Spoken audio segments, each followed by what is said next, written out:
दूसरी जानिब राहील अपने वालिद करीम साहब से फोन पर गुफ्तगू कर रहा था। राहील करीम साहब को समझा रहा था कि अली के हवाले से करीम साहब अमजद को समझाएं, जबकि राहील साहब फरमा रहे थे कि वो अमजद को समझा चुके हैं लेकिन फैसला सकीना के हाथ में है। राहील के लहजे से करीम साहब को लग रहा था कि राहील काफी परेशान है इस हवाले से।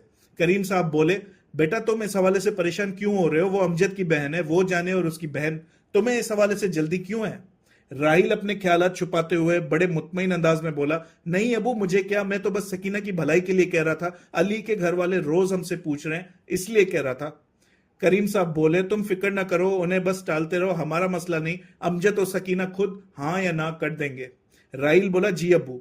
राहिल और करीम साहब की गुफ्तगू जब इख्तिताम को पहुंची तो राहिल की अहलिया साजिदा उसके करीब आ बैठी। उसने राहिल से पूछा, क्या हुआ, वो नहीं मानी?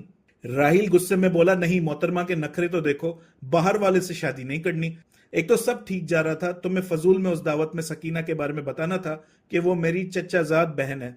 साजदा बोली, कमाल करते हो, मुझे क्या पता था कि अली के वालिद रफीक साहब तुम्हारे मामले को सकीना की अली से शादी से मशरूत कर देंगे। अली पिछले महीने पाकिस्तान गया था, मैं भी गई थी, मेरे करीबी रिश्तेदार की शादी थी, सकीना भी मेरे साथ मौजूद थी। अली ने जब मुझे अकेले में बुलाकर पूछा कि वो कौन है तो मैं क्या जवाब देती? मुझे क्या पता था कि वो सकीना को पसंद करता है, इसलिए पूछ रहा है। राहिल ने सर पर हाथ रखकर कहा, एक जवान लड़का एक जवान लड़की के बारे में और किस वजह से पूछेगा? साजिदा बोली, चले अगर ये बात थी भी तो मुझे क्या पता था कि आप कोई माली मुआहदा कर रहे हैं रफीक साहब के साथ? राहिल बोला, बेवकूफ औरत, मैं बैंक के कर्जों में डूबा हुआ था, सारे कारोबार तबाह हो रहे थे, मैं क्या करता? अब्बा जान ने जो पैसे दिए वो भी डूब गए। ऐसी सूरत में रफीक साहब ने मुझे कहा कि वो पाकिस्तान में अपने बड़े भाई नसीर के मकरूज हैं। नसीर साहब उनकी मिल्कियत पर काबिज हो गए और उनकी जायदाद उसी सूरत में छोड़ने के लिए तैयार हैं अगर रफीक साहब उनका पैसा वापस करने में कामयाब होते हैं। साजिदा बोली, तो वो कर्ज क्यों नहीं चुका देते? इतने पैसे कमा लिए हैं यहाँ। राहिल बोला, इतनी बड़ी रकम बाहर मुंतकिल करना, इसका मतलब तुम जानती हो? दूसरी तरफ उन्होंने देखा कि मैं कर्जों में डूबा हुआ हूं और किसी भी वक्त बैंक हमारी जायदाद जब्त कर सकती है। लिहाजा उन्होंने मुझे कहा कि मैं अब्बा जान को यहाँ बुलाऊं और उनसे कहूं कि वो अपनी तमाम जायदाद बेच दें और हमारे पास आ जाएं। वैसे भी अब्बू यही चाहते थे। अब्बू की जायदाद की रकम से रफीक साहब अपने भाई नसीर साहब का कर्ज चुका देंगे। दूसरी जानिब रफीक साहब यहाँ मेरे कर्जों की एक साथ चुका देंगे। अब्बू को जो पाकिस्तानी रुपए मिलेंगे वो नसीर साहब को मिल जाएंगे। दौलत दूसरे मुल्क मुंतकिल नहीं करनी पड़ेगी। दूसरी जानिब रफीक साहब को दूसरे मुल्क पैसे भेजने नहीं पड़ेंगे, वो मेरे कर्ज चुका देंगे, वो भी आहिस्ता आहिस्ता, यकदम नहीं। साजिदा बोली, लेकिन ये गलत नहीं, अब्बू जब यहाँ आएंगे और उन्हें पता चलेगा नरसी साहब उनकी दौलत मुंतकिल नहीं कर रहे बल्कि हासिल कर रहे हैं तो वो? राहिल बोला, मैं क्या करूं, दूसरा रास्ता यह है कि हम सड़कों पर आ जाएंगे, हमारा सब कुछ जब्त हो जाएगा।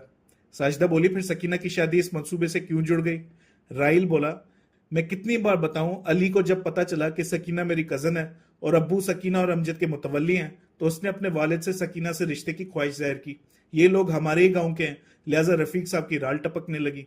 उन्हें पता चला कि सकीना के नाम बहुत कुछ है जो उसकी अली से शादी के बाद रफीक साहब की निगरानी में आ सकता है। साथ साथ उन्हें मेरी मजबूरी का पता है, लिहाजा उन्होंने कहा कि वो मेरे कर्जे तभी चुकाएंगे अगर मैं अली की सकीना से शादी मुमकिन बनाता हूँ, बसूरत दीगर वो मेरी मदद नहीं करेंगे। साजिदा बोली, आप कहें तो मैं सकीना से बात करूं, वो शायद मेरी बात मान ले। राहिल बोला, कोशिश करो प्लीज। साजिदा बोली, मैं वैसे भी कुछ दिनों में पाकिस्तान जा रही हूं अपने मैके, मैं सकीना को अपने पास बुलाऊंगी और ढके छुपे अल्फाज में कायल करूंगी कि वो इस रिश्ते के लिए हाँ कर दे। अगर वो मानी तो ठीक, वरना। राहिल बोला, मनफी बात नहीं करते। दूसरी जानिब सकीना अपने लैपटॉप की स्क्रीन को घूर रही थी। वो सोच रही थी कि अली को मैसेज करे या नहीं। वो अली के आखिरी मैसेज को मुलायजा कर रही थी जिसमें अली ने माफी मांगी और अपने नामुनासिब अल्फाज वापस लिए। सकीना ने अली को पैगाम भेजा कि मैं पाकिस्तान नहीं छोड़ सकती, लिहाजा आप मुझसे राब्ता करने की कोशिश तर्क कर दीजिए, प्लीज, गुड बाय, अल्लाह हाफिज।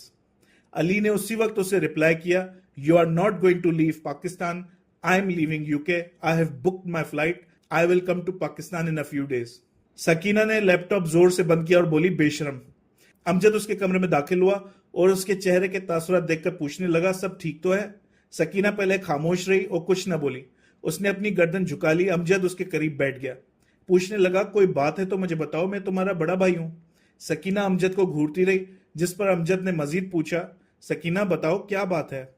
सकीना ने लैपटॉप अपनी गोद में रखा और अमजद से बोली, भाई आपको बताऊंगी लेकिन आपको मेरी कसम आप भड़केंगे नहीं, ठीक है? अमजद बोला, ठीक है। सकीना ने यह सुनकर लैपटॉप अमजद को दिया और अली के साथ हुई चैट दिखा दी।